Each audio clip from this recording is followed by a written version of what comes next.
नमस्कार दोस्तों, आपका हमारे चैनल में स्वागत है। आज मैं आपको बताने वाला हूं कि 2024 में हमारा देश में बहुत बड़ा परिवर्तन आने वाला है। तो दोस्तों, परिवर्तन क्या है उसको जानने से पहले आप हमारे चैनल को लाइक और सब्सक्राइब जरूर कर लें, क्योंकि ये हमारा चैनल बहुत ही इंफॉर्मेटिव चैनल है और यहाँ पर हर तरह के न्यूज और इन्फॉर्मेशन आपको वैल्यूएबल मिलेंगे। इसलिए जल्द से जल्द हमारे चैनल को लाइक और सब्सक्राइब जरूर करें। तो चलिए दोस्तों, आगे शुरू करते हैं। हमारा देश जो है 75 सालों से कुछ भी तरक्की नहीं किया है जैसा करना चाहिए बाकी देशों की तुलना में। तो हम सभी नागरिक जो भारतवर्ष में रहते हैं उन सभी को उम्मीद रहता है कि हमारा देश भी बहुत तरक्की करे, हमारे घर के जितने भी बच्चे हैं वो सभी अच्छे एजुकेशन के पात्र बने और अच्छी अच्छी नौकरियां कर सके, विदेशों में देशों में अपना नाम कर सके। तो दोस्तों, सभी गार्जियन सभी माता पिता का यही उम्मीद होता है। लेकिन दोस्तों, उस इच्छा के लिए हम लोग क्या करते हैं, अपने देश को नेतृत्व करने के लिए एक सफल नेता को चुनते हैं जो हमारे कामों को करने में आसान कर सके। लेकिन दोस्तों, 75 साल से आज़ादी के बाद हम लोगों ने बहुत कोशिश की अच्छे अच्छे नेता चुनने के लिए जो हमारे हित में काम कर सके। लेकिन दोस्तों, हम लोगों को उस तरह का संतुष्टि नहीं मिला जिस तरह की संतुष्टि हम अपने आज़ादी के बाद उम्मीद कर रहे थे। तो सबसे बड़ा डिमेरिट हमारे देश की है कि हमारे देश में एजुकेशन सिस्टम को जो है अच्छा से ध्यान नहीं दिया गया। क्योंकि आप सभी लोग जानते हैं दोस्तों, अगर किसी भी देश को तरक्की करना है तो उस देश की एजुकेशन व्यवस्था और मेडिकल व्यवस्था सबसे अच्छी होनी चाहिए। इस बिंदु पर आज तक किसी भी नेताओं का ध्यान केंद्रित नहीं हुआ है। लेकिन एक कहावत है ना दोस्तों, देर है पर अंधेर नहीं। तो सभी को आज ऐसे नेता की जरूरत है जो इस काम को कर सके कि एजुकेशन सिस्टम को अच्छा बना सके, सस्ता हो। बल्कि मैं कहूँ दोस्तों, एजुकेशन और मेडिकल सिस्टम जो होता है भारतवर्ष क्या किसी भी कंट्री के लिए फ्री होना सबसे अच्छा है। क्योंकि अगर एजुकेशन सिस्टम अगर अच्छा होगा, फ्री होगा, तो आपके देश में जो है आय बढ़ेगी और बच्चों में स्किल्स होंगे और अर्निंग मनी अच्छा कर पाएंगे और इससे देश की तरक्की भी अच्छी होती है।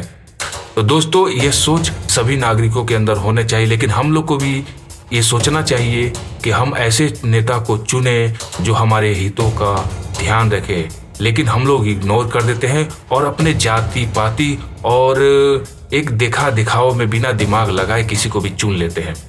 तो हमें इस चीज़ों को ध्यान देने की आवश्यकता है। और क्योंकि कोई भी नेता हमारे हित के लिए काम करे तो ठीक है, नहीं काम करे तो उसको वोट ना दें, यही हमारे हित में होता है।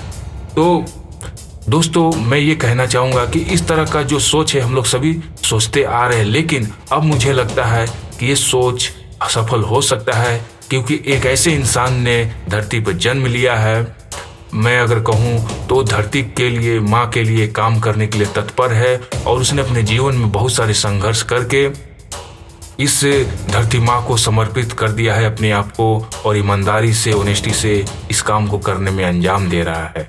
तो हमें इस तरह के ही युवा को और लोगों की ज़रूरत है जो ईमानदारी पूर्वक हमारे देश के हित में काम करते रहें।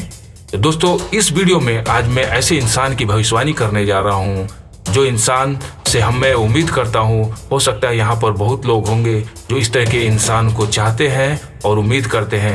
एक बात तो सही है दोस्तों, जब सच्चाई आगे बढ़ती है तो लोग उसको खींचते हैं, क्योंकि सच्चाई बहुत कड़वी होती है, उसको संभालना सबकी बस की बात नहीं होती है। तो दोस्तों, आज मैं बात करने वाला हूँ ऐसे इंसान की जो आज 5 सालों से 6-7 सालों से इस भारत में अपनी सेवा दे रहा है और अच्छी खासी सेवा से हमारे देश को आगे बढ़ाने की कोशिश कर रहा है, जिसके कारण हमारे देश में उसका नाम भी हो रहा है। उसका नाम है केजरीवाल।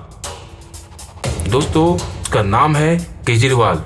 हम सभी को एक केजरीवाल से उम्मीद है, अरविंद केजरीवाल से, कि ये इस देश को 2024 से आगे बढ़ाने में बहुत ही सक्षम होंगे, बहुत ही योग्य हैं और बहुत ही होनहार व्यक्ति है और नेता भी हैं। जो मैं इनके एजुकेशन सिस्टम के बारे में इस वीडियो में बात नहीं करूंगा, क्योंकि एजुकेशन सिस्टम सिर्फ बात करने से नहीं होता है, किसी भी इंसान की नियति अच्छी होनी चाहिए।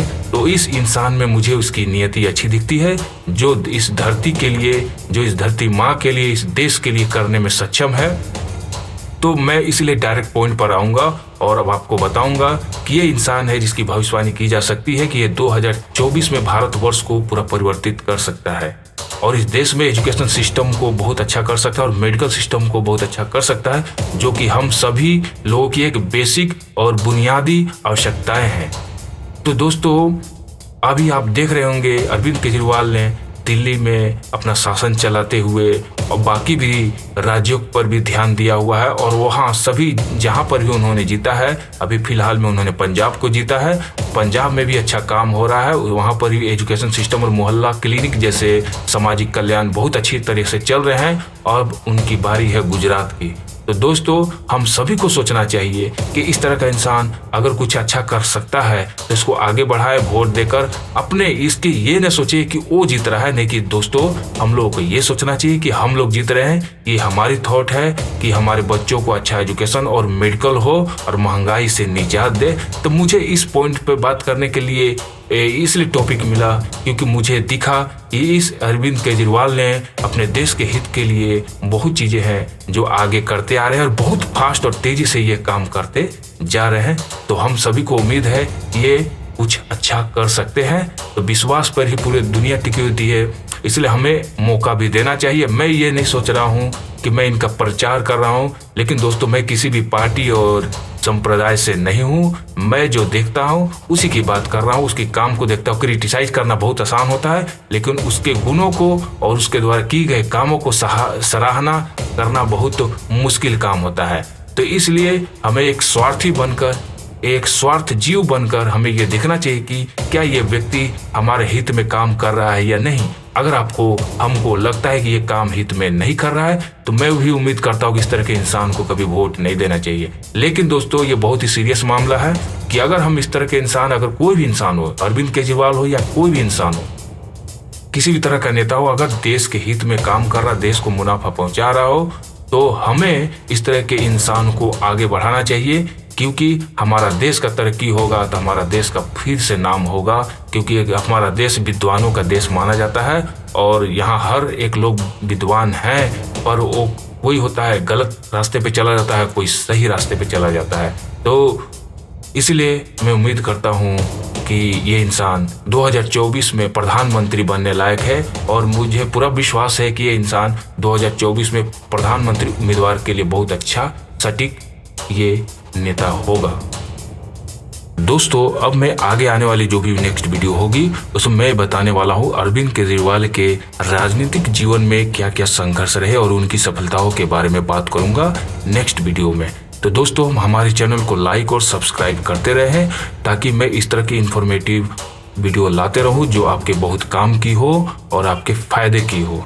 तो दोस्तों, हमारे चैनल पर बने रहें और हमें प्रोत्साहन दें कि हमारे चैनल ग्रो करे और इस तरह का इन्फॉर्मेशन लाने में और स्टडी करने में मुझे बहुत मेहनत लगती है, तो उसको लाने में मैं सफल हो सकूं। आप सभी अपने आशीर्वाद जो है इस चैनल पर बनाए रखिए। इसके लिए आपको धन्यवाद।